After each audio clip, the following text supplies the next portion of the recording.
Very good morning to you, and thanks for joining us on the breakfast. My name is Nyamgul Agaji. It's another very promising Thursday morning, the best day in your life. Today is that present that you've been given graciously by God Almighty. That means you have a chance to make things better for yourself and for humanity at large. So, welcome to the breakfast. As you're having the breakfast with us this morning, we're hoping that it's going to be a very wonderful and memorable day. On the program this morning, we'll be looking at oil marketers rebranding amid pricing war. That will be one of the topics we'll be discussing. And also, Senate threatens arrest warrants over audit query ignorance. Remember that some of the MDAs, some of their chieftains are not honoring the invitations by the Senate committees to look into some questions that have been raised while audit was done. We also are going to have top trending issues, a lot of them. I think we have up to 4 of them this morning to discuss. And then we will go to the press to find out what made it to the front pages of some of our national dailies. Once again, good morning and welcome to the program. Let's take a breather and see if we have a quote for this morning.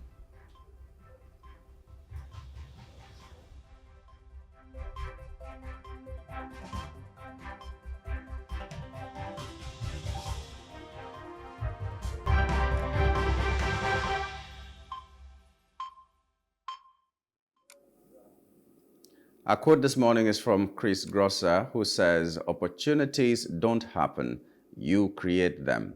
Opportunities don't happen, you create them." And no matter how you see it, sometimes you say someone has given you an opportunity, or you've seen an opportunity to do X, Y, Z.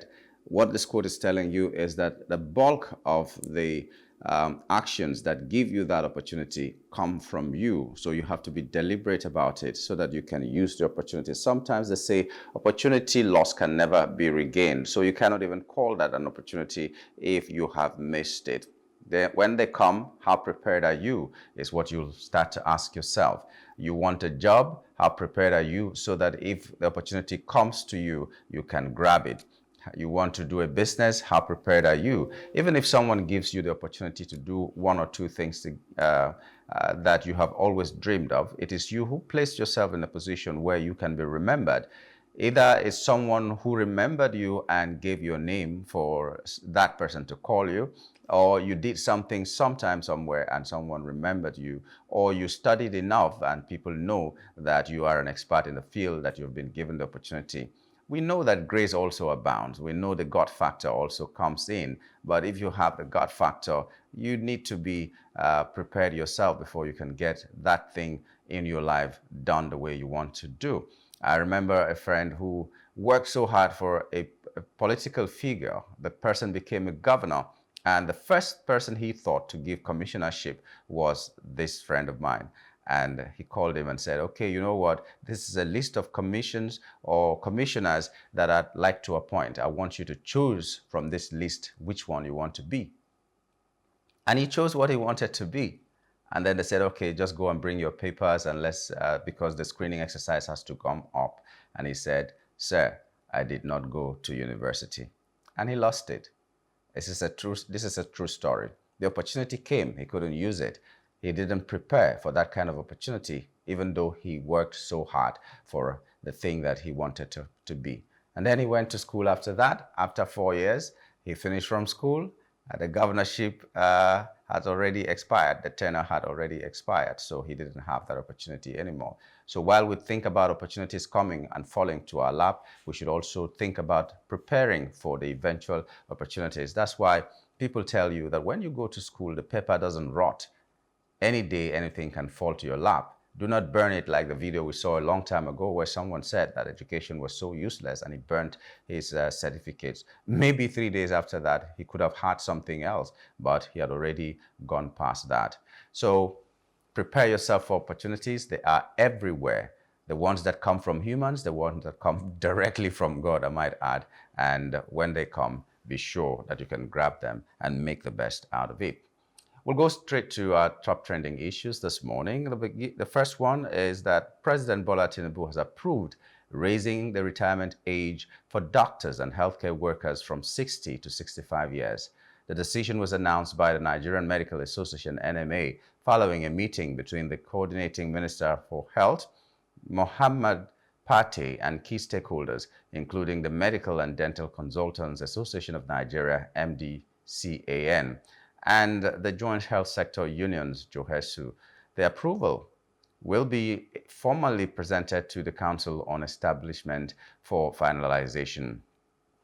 In addition to the retirement age extension, the minister confirmed that arrears from the Consolidated Medical Salary Structure (CONMES) adjustments will soon be paid. The necessary funds have been secured and disbursement is set to begin shortly, bringing financial relief to healthcare professionals.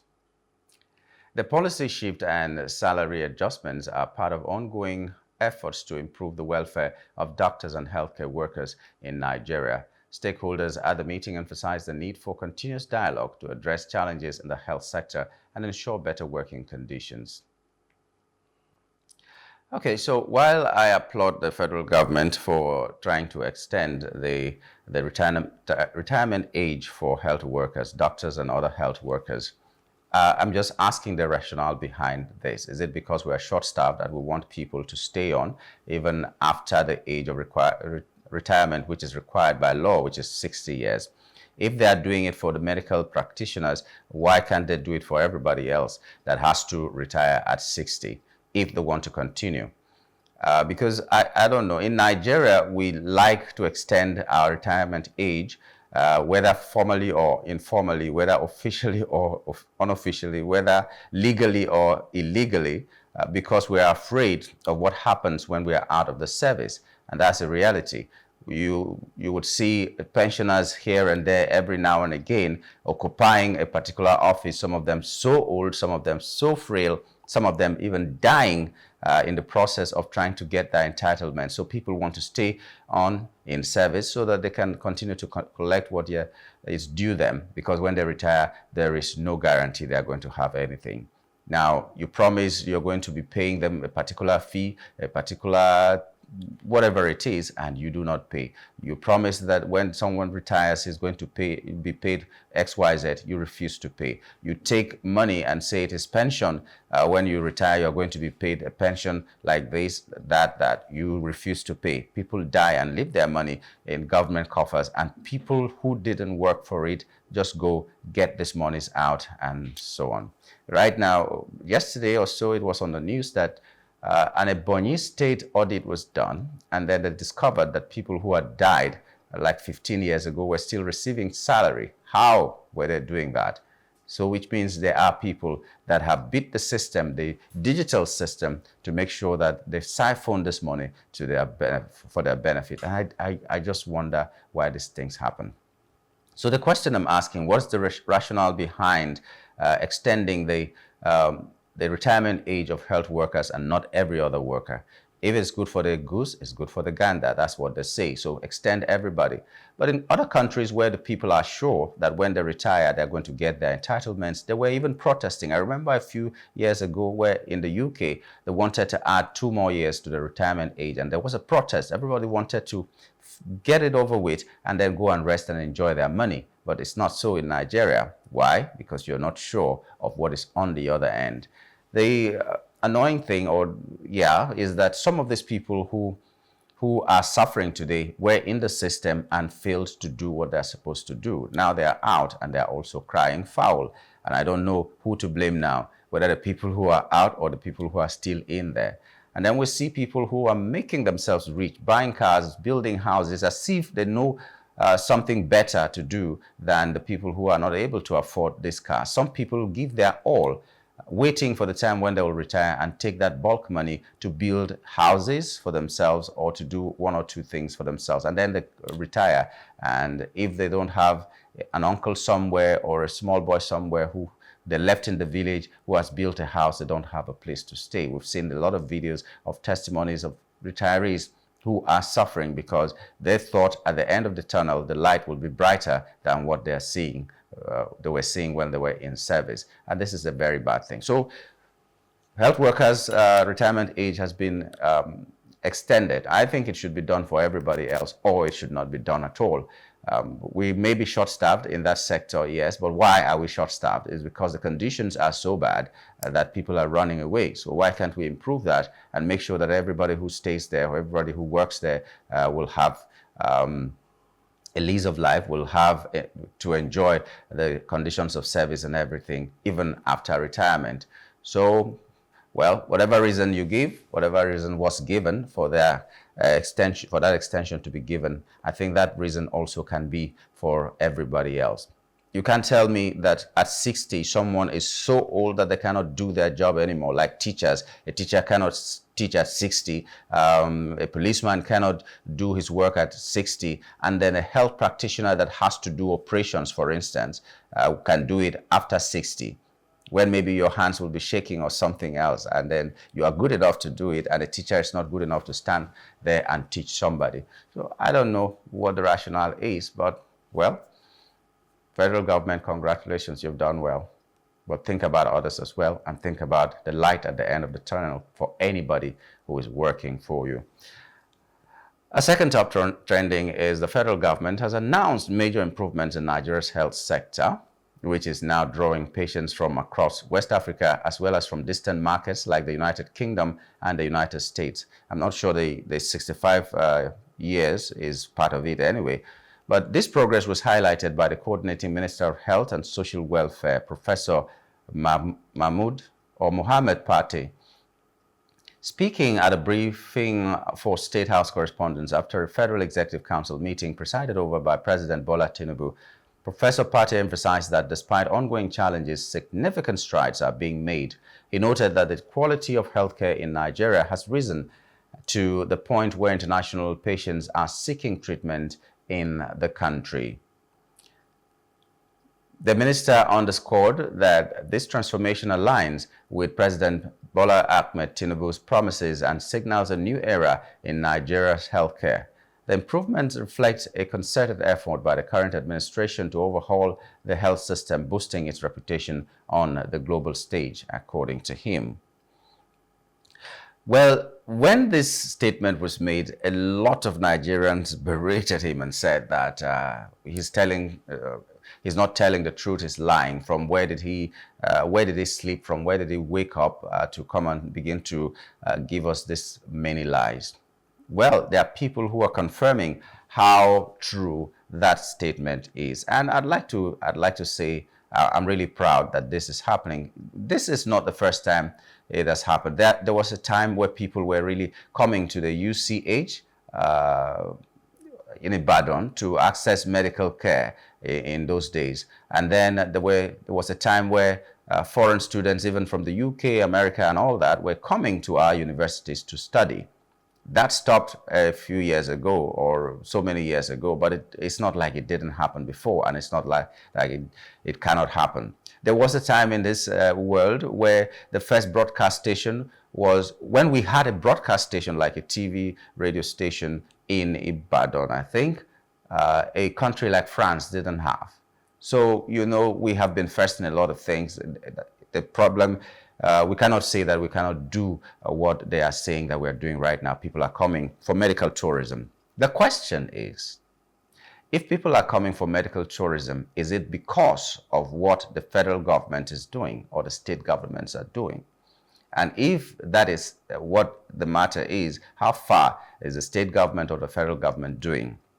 I doubt, prove me wrong, whoever is listening to this or watching this, prove me wrong. I doubt if these people who are coming for medical tourism are coming to any public health facility. Like in Lagos, we have the Luth, we have the, what do they call it, all the government hospitals that we have here. I doubt if these people are coming to these government-owned hospitals. If they're coming, they must be coming to private hospitals that are giving world-class services. There are such hospitals here in our country, especially here in Lagos. They're giving world-class services and people can come, and it's understandable. I remember a time where the former Vice President, Osinbajo, was treated of a leg ailment or something here in Nigeria. We made a big deal out of it, but it was not a government-owned hospital. It was a private-owned hospital. But even at that, I'll still applaud the government because they gave the system a good working environment or a conducive environment for them to thrive. But I'd like to see a situation where the public health sector is so good that when people come, they have a choice of either going to a private clinic or going to a government hospital. For the majority of the people, they cannot afford these private hospitals. They cannot. If you go and have a C-section, for instance, as a pregnant woman in a private hospital, the amount of money you pay is more than 1,000% of what you pay in a public health facility. Or at least it's so outrageous compared to what you pay in a public health facility. That means a public health facility still caters to some extent to the need of the people who might not have as much as they should have. But the problem is you go to a hospital and then you find out that there are people being treated on the corridors. There are people being treated close to the gate. There are people outside. They tell you there's no bed space. And actually, there is no bed space because all the beds are filled. People who cannot go to the private hospitals or facilities will have to go to the public one, and they don't have facilities enough, the infrastructure enough to hold these people. There are not as many doctors as there should be. There are no rooms or wards as there should be. There are no beds as there should be. And then people are still going there. Before they can attend to you, a lot of people die just at the corridors because there's nobody to attend to them. Not that, I won't say that the people are careless or negligent of their duties, but they are overwhelmed. So what is happening? While our health practitioners are living in drones, we don't have enough here in the country to take care of our needs. You go to a hospital that should have like 50 doctors and they have like 2, 3, or at most 5 doctors. So they will be overwhelmed. The nurses are in short supply. The doctors are in short supply. Other health workers, lab technicians and all that are in short supply. So the government should be deliberate about the policies they do or they put in place to make sure our health system works. Now that it is difficult to go out to America and other places, maybe they will have a rethink. And I can't see the budget of 2025, even now that the federal government has made the budget higher to 54 point something trillion from 49 point something trillion. Now it's 54, above 54 trillion naira. I'm not sure that the health sector was covered in so greatly that our people will fail to travel anymore. Now our president has gone to France for a private visit. That's what we're told. And he will take that opportunity to see the president of the country, Emmanuel Macron, which is a normal thing. Private visit to do what? A lot of people will be throwing theories around and saying that it's gone for health and this and that. If we begin to see our leaders stay in the country to take care of their health needs, they will also understand what the challenges are and they do the right thing. Even if they have to go to a private hospital, let it be a Nigerian private hospital and let those dollars, let that naira stay in our country. So we are happy people are coming from outside, but we would like to also see those people come from outside and access medical care from public health institutions. We'd like to see people come for education, tourism, like we spend a lot of dollars going to the UK or America to get an education and all that. So that's my plea this morning. Let us take it a notch higher so that not only will the private sector bloom, the public sector also will be so good that people will want to go there all the time. Now, a high court in Akwa Ibom has sentenced Professor Ignatius Uduk of the University of Uyo to 3 years in prison for electoral fraud during the 2019 general election. Uduk, who served as a coalition returning officer, was found guilty of announcing false results and perjury, though he was acquitted on one charge. The Independent National Electoral Commission, INEC, prosecuted him under the leadership of Mike Igini, following delays and repeated adjustments in his trial. His conviction follows a similar case where another UNIO professor, Peter Ogban, was also sentenced to 3 years in prison for electoral misconduct. The court ruled that Uduk's sentences would run concurrently, marking the end of a 5-year legal battle against electoral fraud in Akwa Ibom State. Yes, I applaud the INEC. I applaud the judiciary for bringing this. I'm very glad that someone is paying for his sins, as it were. Well, this election fraud, as it is, quote unquote, was against the sitting what's it called, the Senate president, and we hear that the rec, was it the rec? The returning officer falsified records and made him lose in some places and all that. And well, that's matter for another day. But the thing is that someone is paying for bad behavior, and that's a good thing. My problem is that I wish it had come earlier, because 2019, that's what happened. If he were jailed maybe in 2020, for instance, there are a lot of things that happened in 2023 that may not have happened, because people will be referencing that and saying, okay, this is what happened to this kind of a person because he did X, Y, Z. So let me be upright enough and do the needful so that I don't get into jail. But it happened after, this is 2019, and this is 2025. That is a period of like 6 years before someone is convicted and sent to jail. I don't know where he was while this was going on, the legal battle was going on. I haven't read up on that in detail. If he was in custody, that means he's going to be freed now. In fact, they are owing him three years. But if he was not in custody, this is the time he's going to prison for a case that started in 2019. I think that is very, very inadequate, very, very disheartening. The legal system should be corrected in such a way, that should be reformed in such a way that justice is swift. If you do right, you are acquitted soon enough. If you do wrong, you are also jailed, or you're made to face the penalty as soon as possible. Excuse me. So that's my only quarrel with that. But I think it's a good thing that no matter how long it took, the arm of the law still caught up with him. And there are so many other people that we think should have been also in this net. And I'd like to, at this point, commend the resident electoral commissioner then in Akwa Ibom State, Mike Egini. In his time, a lot of Nigerians felt he was one of the most upright recs in the country. He was what we call a no-nonsense man. You don't do those kind of things while he is watching. He cannot let you go. He made sure everything was done according to the book. I'm sure he will have his own faults, but at least for the majority of Nigerians who saw how he stood up and made sure that everybody worked according to what was laid down, the laid down rules, we commend him.